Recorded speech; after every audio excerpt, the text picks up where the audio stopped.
नमस्कार दोस्तों, मैं हूं आपके साथ हर्ष भारद्वाज। लोकसभा में जब से अखिलेश यादव पहुंचे हैं, जब से भड़के हुए नजर आ रहे हैं और बार बार भड़क जाते हैं। अभी हाल ही में संसद में मोदी सरकार वक्फ बोर्ड संशोधन बिल क्या लेकर आई, विपक्ष का कलेजा ही छन्नी हो गया। न सिर्फ कांग्रेस बुरी तरीके से भड़क उठी, बल्कि अखिलेश यादव को तो इस कदर मिर्ची लगी कि अमित शाह से भिड़ गए।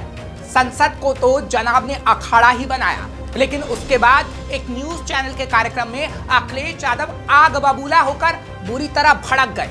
यहां अखिलेश यादव को पत्रकार का सवाल हजम नहीं हो पाया। दरअसल पत्रकार ने अखिलेश यादव से छूटते ही पूछा कि आपकी पहले की इनकम क्या थी और अब आपकी इनकम क्या है। अब सवाल पूछा गया था तो जवाब तो देना पड़ता, लेकिन जवाब के चक्कर में अखिलेश यादव पत्रकार पर गुस्से में फूट पड़े और छूटते ही कहा, मैं इनसे जानना चाहता हूं कि ये किस लिए मेरी इनकम जानना चाहते हैं। मैं 20 साल से ज्यादा सीबीआई की जांच में रहा हूं, तो अगर आपको मेरी बैलेंस शीट चेक करनी है तो सीबीआई ऑफिस जाइए या इनकम टैक्स ऑफिस जाइए। मैं मिलिट्री स्कूल से पढ़ा हूं, अपने आप को ठीक कीजिए। कभी उनकी इनकम भी पूछ लीजिए जो ये कहते रहे हो कि मैं तो झोला लेकर चला जाऊंगा। यानी सीधा सीधा वो पीएम मोदी पर तंज कस रहे थे। यानी पत्रकार को तो जनाब ने खरी खोटी सुनाई ही, लेकिन पीएम मोदी को घेरना कैसे भूल सकते थे, क्योंकि विपक्ष को चींटी भी काट जाए तो इस वक्त उसके पीछे भी बीजेपी की साजिश बता देते हैं। ऐसा ही कुछ कार्यक्रम में अखिलेश यादव ने भी किया। खैर, अखिलेश यादव इतना इसलिए भड़के हुए हैं क्योंकि संसद में मोदी सरकार ने वक्फ बोर्ड संशोधन बिल लाकर विपक्ष के वोट बैंक पर चोट मारने का काम किया है। हालांकि विपक्ष के हंगामे के बीच ये बिल मोदी सरकार ने जेपीसी को भेज दिया, लेकिन फिर भी अखिलेश यादव का दर्द कम नहीं हो रहा है। यही वजह है कि इस बिल पर संसद में अखिलेश यादव भड़के तो अमित शाह ने भी उन्हें 1 मिनट में सबक सिखा दिया, विपक्ष की बोलती बंद कर दी। बिल पर टिप्पणी करते करते अखिलेश इस कदर भड़के कि स्पीकर ओम बिरला के अधिकारों पर भी सवाल उठा दिया। जिसके बाद क्या था, संसद अखाड़ा बनी और गृह मंत्री अमित शाह ने तगड़े लहजे में जवाब देते हुए अखिलेश यादव की बोलती बंद कर दी। अमित शाह ने सीधा और सटीक शब्दों में कहा कि स्पीकर के अधिकारों के आप संरक्षक नहीं हैं, तो ऐसे में गोलमोल बातें कर सदन को गुमराह करने का काम मत करिए। यानी जिस तरह संसद में अखिलेश की बोलती बंद हुई, ठीक उसी तरह पत्रकार के सवालों ने अखिलेश यादव के होश ठिकाने लगा दिए। लेकिन चलिए, अखिलेश यादव ने तो अपनी संपत्ति पत्रकार को नहीं बताई और भड़क गए, लेकिन हम जरूर आपको बता देते हैं कि अखिलेश यादव की संपत्ति आखिर कितनी है।